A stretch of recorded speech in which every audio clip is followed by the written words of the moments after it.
भगतसिंग म्हणतात की वाईट लोक वाढले म्हणून वाईटपणा वाढत नाही आहे, तर वाईटपणा वाढतंय म्हणून चुकीचं सहन करणारे लोक वाढले आहेत.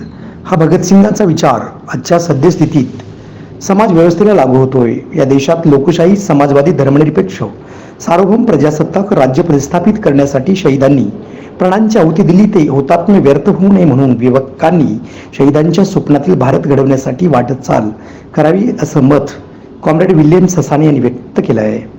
भारताचा लोकशाहीवादी युवा महासंघ सोलापूर जिल्हा समिती यांच्या वतीने 23 मार्च रोजी दत्तनगर लालबावटा कार्यालय येथे शहीद सुखदेव भगतसिंग राजगुरू यांच्या हुतात्मे दिनाचं औचित्य साधून ज्येष्ठ नेते माजी आमदार कॉम्रेड नरसे आडम मास्तर आणि ॲडव्होकेट HM साईक यांच्या प्रमुख उपस्थितीत जिल्हाध्यक्ष विक्रम कलबुर्गी यांच्या नेतृत्वाखाली शहीदांच्या प्रतिमेला पुष्पहार अर्पण करण्यात आला. तसेच कॉम्रेड गोदूताई पुरळेकर महिला विडी कामगार सहकारी गृहनिर्माण संस्थेच्या वतीने कुंभारी येथे डॉक्टर कॉम्रेड विल्यम ससाणे यांच्या हस्ते पुष्पहार अर्पण करून अभिवादन करण्यात आले. गृहनिर्माण संस्थेच्या वतीने आपल्या 3 शहीदांना आज आपण आठवण करत असताना खरोखर त्या 3 शहीदांचं आदर आपण केला पाहिजे आणि त्याचप्रमाणे त्यांचे जे विचार आहेत त्यांचे विचार आपल्याला आजच्या जनतेपर्यंत, आजच्या तरुणांपर्यंत आपल्याला पोहोचवायचे आहे. कारण आजचा तरुण हा भरकटच चाललेला आहे. जाती धर्माच्या नावाखाली अशा प्रकारे भरकटत चाललेला आहे की त्या तरुणाला आपला पुढचा विचार समजायला तयार नाही आहे, पुढचं भवितव्य समजायला तयार नाही आहे. आणि हे जे सरकार आहे, मोदी सरकार, हे पूर्णपणे तरुणांना दिशाभूल करत आहे आणि याच्यामध्ये तरुण भरकटला चाललेला आहे. तर आपल्या प्रत्येकाची कर्तव्य आहे की ह्या तरुणांना या गोष्टीपासून कसं वेगळं करायचं, याकरिता आपण प्रत्येकाने प्रयत्न करूया.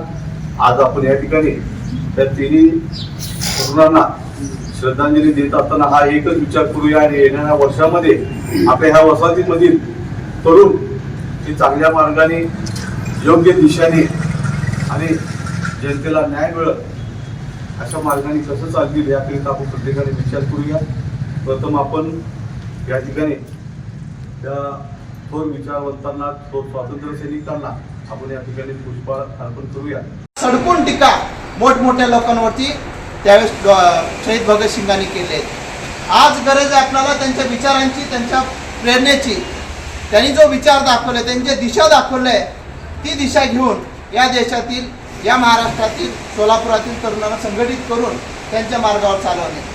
आज नरेंद्र मोदी सरकार, राज्यातलं देवेंद्र फडणवीस पवार सरकार असेल, ज्या पद्धतीने हिंदू राष्ट्राच्या नावाखाली या देशातील तरुणांना भडकवण्याचं काम करत आहे, हे भयंकर आहे. केजरीवाल सारख्या सिटिंग मुख्यमंत्र्यांना रातोरात कोणत्याही प्रकारचे FIR दाखल न करता, नाव नसताना देखील अटक केली जाते.